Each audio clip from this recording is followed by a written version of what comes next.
അപ്പോൾ നമ്മൾ ഇതിനെപ്പറ്റി ജീവന സംസ്കൃതിയെ പറ്റി കുറച്ചുകൂടി ഒരു ഡീറ്റെയിൽ ആയിട്ട് പറയുകയാണ്. കാരണം നമ്മുടെ ജീവന സംസ്കൃതി സ്കൈ ഈസ് ദ ലിമിറ്റ്, ആകാശമാണ് അതിൻ്റെ അതിർത്തികൾ എന്ന് പറഞ്ഞാൽ ആകാശത്തിന് കീഴിലുള്ള എല്ലാ കാര്യങ്ങളെ പറ്റിയിട്ട് നമ്മൾ അന്വേഷിക്കും. ആകാശത്തിന് കീഴിൽ എന്തെല്ലാം പ്രവൃത്തികളുണ്ടോ, എന്തെല്ലാം കൃഷികളുണ്ടോ, എന്തെല്ലാം ഇൻഡസ്ട്രികളുണ്ടോ, എന്തെല്ലാം വിവരങ്ങളുണ്ടോ, എല്ലാത്തിനും അടിസ്ഥാനമാക്കിയുള്ള എല്ലാ വിവരങ്ങളും നമ്മൾ കളക്ട് ചെയ്യാൻ ശ്രമിക്കും.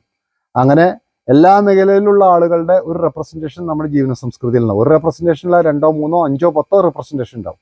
എന്നാലാണ് നമുക്ക് അതിൽ നിന്ന് നല്ല ആളുകളെ നമുക്ക് വിവരം കൊടുക്കാനായിട്ട്, നമ്മുടെ ആളുകൾക്ക് ജ്ഞാനം കൊടുക്കാനായിട്ട് ലഭിക്കുള്ളൂ.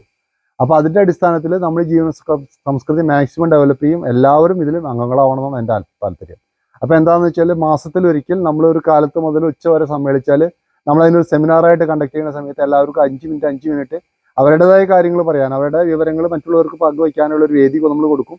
ആ 5 മിനിറ്റ് എന്ന് പറഞ്ഞാൽ ഒരു 50ഓളം ആളുകൾ സംസാരിച്ച് കഴിയുന്ന സമയത്ത് അന്ന് ആ ക്ലാസ്സിൽ വന്നിട്ടുള്ള ജീവന സംസ്കൃതിയുടെ സെമിനാറിൽ വന്നിട്ടുള്ള എല്ലാ ആളുകൾക്കും അത്യാവശ്യം കുറേ കാര്യങ്ങളെ പറ്റിയോ ഡീറ്റെയിൽ ആയിട്ട് നമുക്ക് വിവരങ്ങൾ ലഭിക്കും. അതാണ് ഞാൻ അതുകൊണ്ട് ഉദ്ദേശിക്കുന്നത്.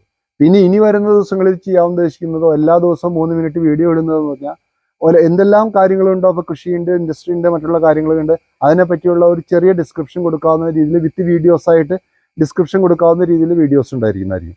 അത് സ്റ്റേറ്റ് ലെവലിലുണ്ട്, അണ്ടർ സ്റ്റേറ്റ് ലെവലിലുണ്ടാവും. കേരളത്തിന് പുറത്ത് ഞാൻ യാത്ര ചെയ്യാൻ ആഗ്രഹിക്കുന്നുണ്ട്. നമ്മളതിൻ്റെ ഒരു സമയം കണ്ടെത്തുന്നുണ്ട്.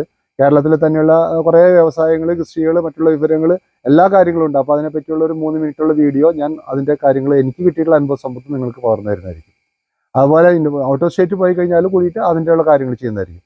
അപ്പോൾ അങ്ങനെ നമ്മളെ സംബന്ധിച്ച് ഒരു വലിയൊരു മേഖലയിലേക്ക് നമ്മൾ കൈവയ്ക്കുകയാണ്. വലിയ മേഖലയെന്ന് പറഞ്ഞു കഴിഞ്ഞാൽ കുറച്ചൊക്കെ എനിക്ക് കുറേ ബുദ്ധിമുട്ടുകളുണ്ടെങ്കിൽ കൂടിയിട്ട് ഞാനത് എൻ്റെ ഒരു ജീവിതത്തിൻ്റെ അർപ്പണബോധത്തോട് കൂടിയിട്ട് ഞാനത് എൻ്റെ ഒരു ഡ്യൂട്ടി ആയിട്ട് കണ്ടുകൊണ്ടാണ് ഞാൻ ഈ ജീവന സംസ്കൃതി ഡെവലപ്പ് ചെയ്യാൻ ആഗ്രഹിക്കുന്നത്. അപ്പോൾ ജീവന സംസ്കൃതി എന്ന് പറഞ്ഞാൽ ഞാൻ പറഞ്ഞല്ലോ 15 വർഷമായിട്ടുള്ള എൻ്റെ മനസ്സിലുള്ള ആശയമാണ്. ആ കാലഘട്ടത്തിൽ 15 വർഷം മുമ്പ് ഞാൻ ഇതിനെ ഡെവലപ്പ് ചെയ്യാൻ നോക്കി കഴിഞ്ഞപ്പോൾ എൻ്റെ കൂട്ടുകാരോടൊക്കെ പറഞ്ഞപ്പോൾ എല്ലാവരും അതിന് സമ്മതിച്ചു. പക്ഷേ എനിക്ക് സമയം ഉണ്ടായില്ല. മാത്രമല്ല വാട്സപ്പ്, യൂട്യൂബും അത്രയ്ക്ക് ഡെവലപ്പായി ഉണ്ടായിരുന്നില്ല. ഇപ്പോൾ ഡെവലപ്പായി എനിക്ക് കുറച്ച് സമയങ്ങളായി. ഞാനിപ്പോൾ അഡ്വക്കേറ്റ് പ്രാക്ടീസ് 25 വർഷത്തോളം പൂർത്തിയാക്കി. എനിക്കിപ്പോൾ 2-3 ജൂനിയേഴ്സൊക്കെ ഉണ്ട്. അപ്പോൾ അവരെ കൊണ്ട് എൻ്റെ പ്രാക്ടീസ് കുറേ ചെയ്യാൻ പറ്റും.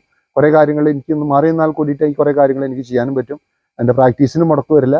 അപ്പോൾ അതുകൊണ്ടാണ് ഞാനിത് ഡെവലപ്പ് ചെയ്യാൻ ആഗ്രഹിക്കുന്നത്. അപ്പോൾ എല്ലാവരും ജീവന സംസ്കൃതിയിൽ അംഗങ്ങളാവുക, സബ്സ്ക്രൈബ് ചെയ്യുക, ചാനൽ സബ്സ്ക്രൈബ് ചെയ്യുക. അപ്പോൾ നമുക്ക് വീണ്ടും കാണാം.